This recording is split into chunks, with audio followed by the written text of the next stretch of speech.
High বন্ধুরা, মা মেয়ে রান্নাঘরে সবাইকে স্বাগত জানিয়ে আজকে আপনাদের জন্য রান্না করতে চলেছি সিম ফুলকপির কাতলা।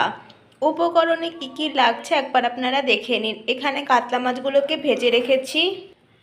এখানে আছে ফুলকপি, সিম আর আলু, তিনটেই ভাজা আছে। জিরে বাটা, কাঁচা লঙ্কা বাটা, ধনেপাতা কুচি, টক দই। মশলাগুলো বানিয়ে নিচ্ছি। জিরে বাটার মধ্যে দিয়ে দিচ্ছি কাঁচা লঙ্কা বাটা, ধনে গুঁড়ো, হলুদ গুঁড়ো, শুকনো লঙ্কার গুঁড়ো, নুন, টক দই। কড়াইতে দিয়েছি সাদা তেল, ফোড়নে দিয়ে দিচ্ছি গোটা জিরে, তেজপাতা। মশলাগুলো এবার জল দিয়ে মেখে নিচ্ছি।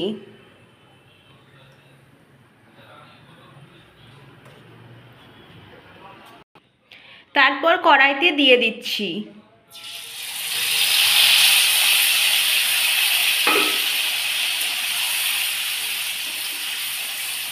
এবার নেড়ে চেড়ে নিচ্ছি।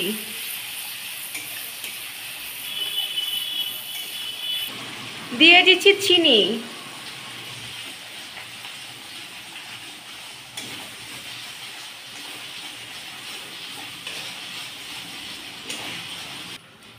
এবার ভাজা সবজিগুলো দিয়ে দিচ্ছি, ফুলকপি, সিম, আলু।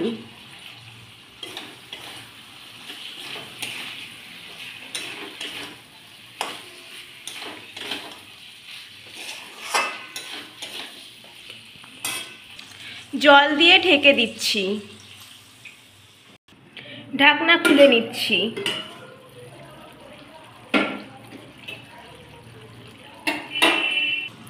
সবজিগুলো আমাদের কষে গেছে, এবার ভাজা কাতলা মাছগুলো দিয়ে দিচ্ছি।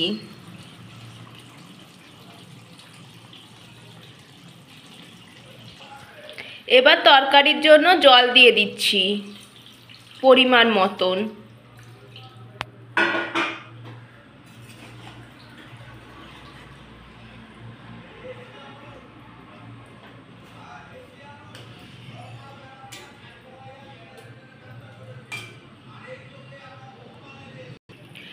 রান্না শেষে ওপর দিয়ে গরম মশলার গুঁড়ো দিয়ে দিচ্ছি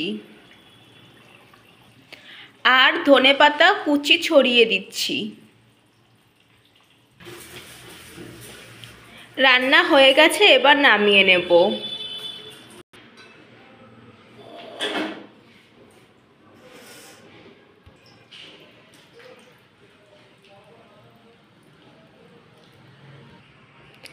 মা মেয়ের রান্না সিম ফুলকপি কাতলার রসা আপনাদের কেমন লাগলো অবশ্যই কমেন্ট করে জানাবেন। ভালো লাগলে চ্যানেলটি লাইক করে সাবস্ক্রাইব করে দেবেন। আজকের মতন বিদায় নিচ্ছি।